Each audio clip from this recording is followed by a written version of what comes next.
Hey guys, what's going on? Uh, welcome. I'm Chris. Welcome to Chris Watches the World. And today we're gonna be doing the same thing we do every day, reacting to this crazy world.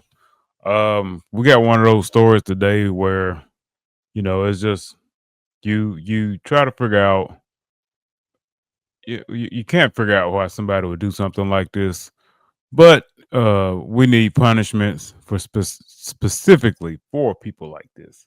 So let's go ahead and get into this video. Without further ado, let's get it started. All right. Friends, welcome here to the News at 6 on this Friday. From the WFBI team, a convict accused of raping a 4-year-old and giving her an STD has a lengthy history of arrests and convictions, raising questions about how he keeps getting out of jail. The I-team found Anthony Jelks Jr. had just been released from prison at the end of June. I'm telling y'all, what is it about dreads? Every time I do one of these stories, like I say, of course, sometimes it's an African American, but they always have dreads. They always have dreads. These crazy stories. Of course, we did go to Baton Rouge, so most of that's predominantly black. And is on parole until 2027 for domestic violence related charges. Our chief investigator, Chris Nakamoto, sat down with the Baton Rouge Police Chief, who expressed big time frustration with the revolving door of criminals his officers continue to see. Chris. Good evening, Liz and Greg. Jelks had just been released on parole in June of this year, only out for a matter of weeks when investigators say he raped a 4-year-old and gave her chlamydia.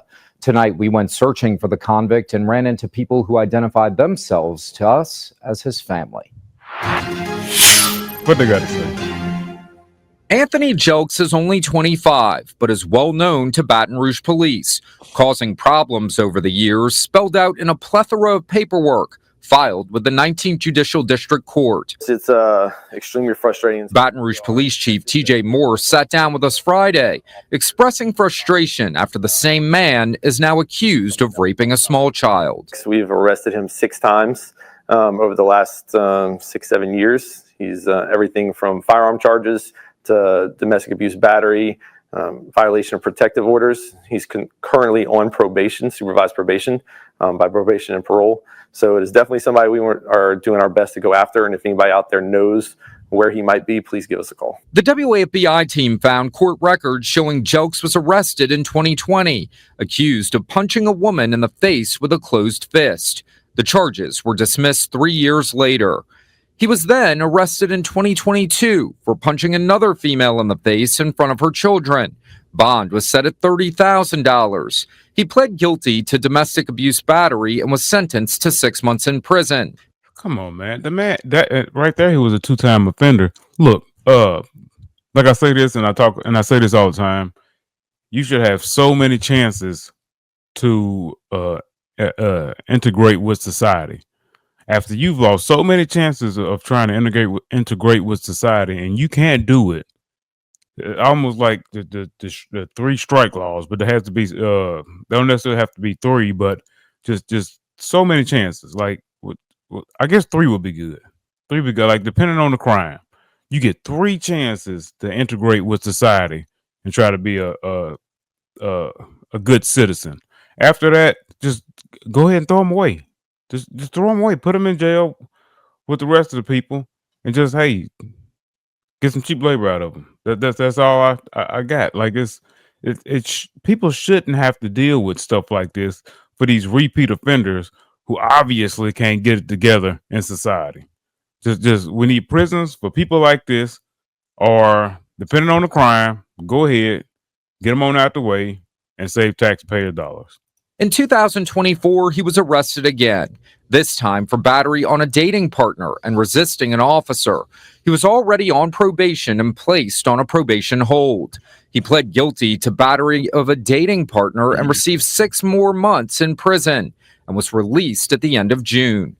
Chief Morse expressing frustration at what he describes as a revolving door of the same offenders. It is an issue when we're arresting the same people over and over and over again.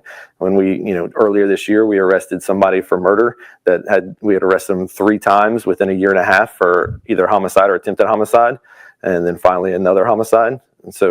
And just keep getting out on bonds. In all How do you see this goes back to the system, this flawed system that we have. We're trying to give these people chances. Stop giving these people chances. Lock down on some of these laws, and I can almost guarantee people will stop doing so much of this stuff that they do. This man, like the man just said, you had a couple offenses of attempted murder, and then he finally got somebody. So now we reactive instead of being proactive, when we should be proactive in a lot of these situations, because the data probably shows that a lot of these repeat offenders gonna keep repeating. Give them so many chances, and we're gonna call it a day. Let's call it a day. of Joke's arrests, detectives noted his home address at this house on Jackson Street. We went looking for him Friday after this new arrest warrant was issued for him, after investigators say he raped a 4-year-old and gave her an STD. A car pulled up and one female identified herself as Joke's sister. Arrest documents for Jokes do not imply any of his family members are connected to the rape victim. Were you aware that your brother has an active arrest warrant out for his arrest? With the revolving door that appears to exist with defendants coming through court, Chief Morse says a dialogue needs to happen between elected judges, prosecutors, and police, so everyone can get on the same page. Yeah. So it's definitely an ongoing conversation I'm having with the district attorney, Hiller Moore. He's also some of the same frustrations where some people are putting in and even getting released before they have a chance to argue why that person shouldn't be released.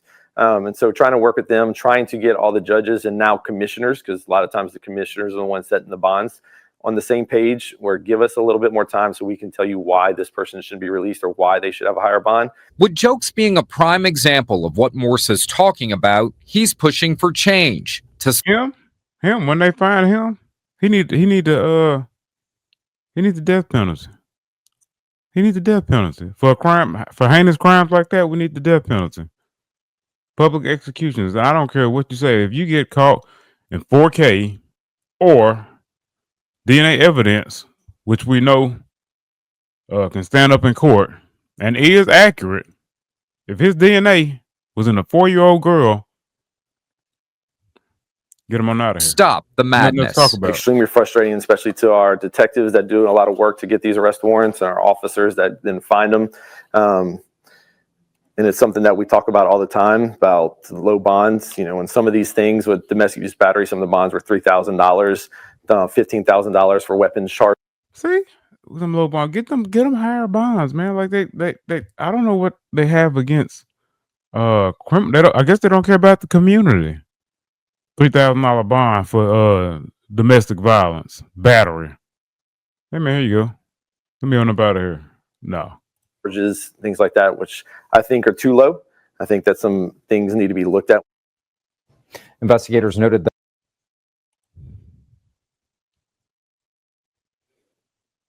All right, guys, I'm gonna go to some of these comments. Cause like this, a lot of this is just aggravating, if we being honest. The rape of a child is death penalty in my book, not life in prison. 1.6K likes. Put the judges behind bars. Another 1.K like. Like I said, we got to start holding people accountable for letting these people back out into society and them running amok and raping people and homicides, and when these people just shouldn't have been out in the first place. A lot of times, it's the biggest problem, and it's usually the same ones that's giving a lot of people's problems. These sicko judges should be held accountable. Yeah, I'm gonna say something. Ever since the passing of Charlie Kirk, and you see in a lot of these higher ups say these heinous things, you can almost, I hate to say, you can it shows how society is far as morality goes. And I'm not really surprised at how a lot of these upper management move because of the way they think. These judges need to be punished for letting him out.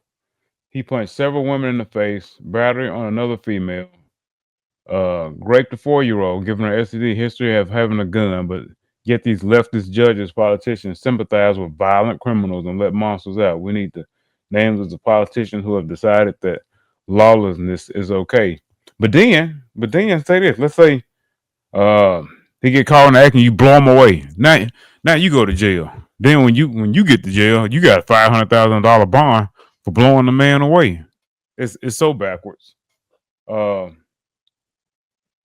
rape of a child should have given him life in prison.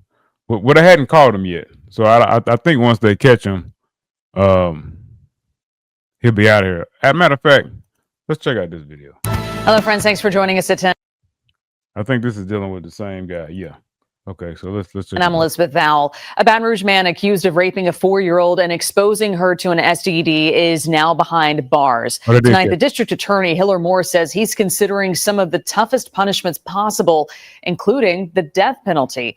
Perry Robinson has more on this. Perry. Hey, Liz, the DA says this case is one of the most disturbing he has ever seen. He told me he's prepared to explore every legal option available, even ones that could spark some debate. Anthony Jokes, the Baton Rouge man accused of raping a 4-year-old child and exposing her to an STD, is behind bars tonight. Now, the district attorney says he's exploring every option to hold Jokes accountable if he's convicted, including 2 possibilities that could draw attention across the state and the country. I can't think of anything worse than raping a child. Hiller Moore says he may seek castration or even the death penalty. I would consider castration to definitely work. That will send a message. Castration, hey, sound even better. We'll go with castration.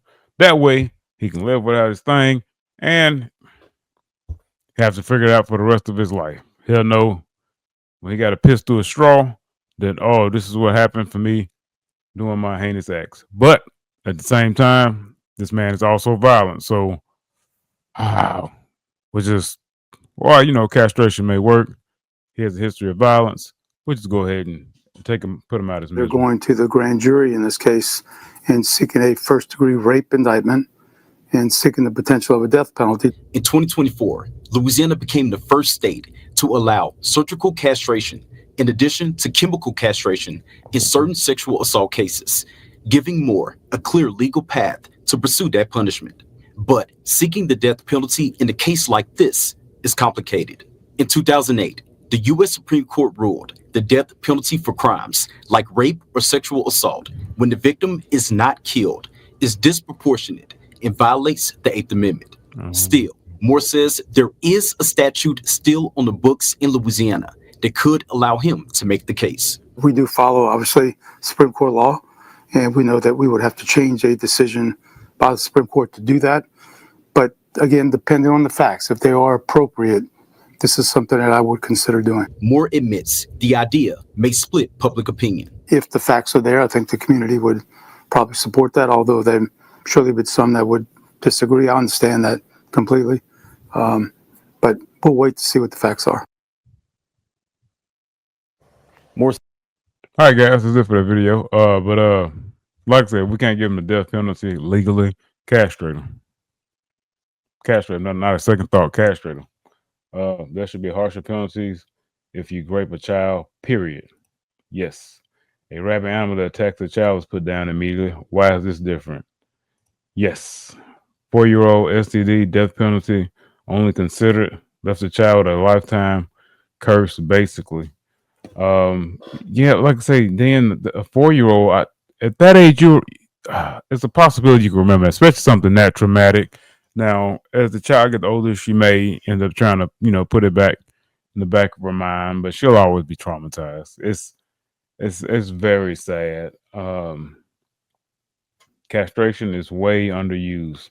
I really believe that finally someone's willing the death penalty for child rapists.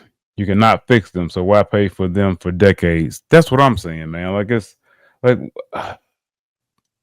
again, if you have heinous crimes like these, I believe firing squad, hangings, the guillotine, hey, all those, do it publicly.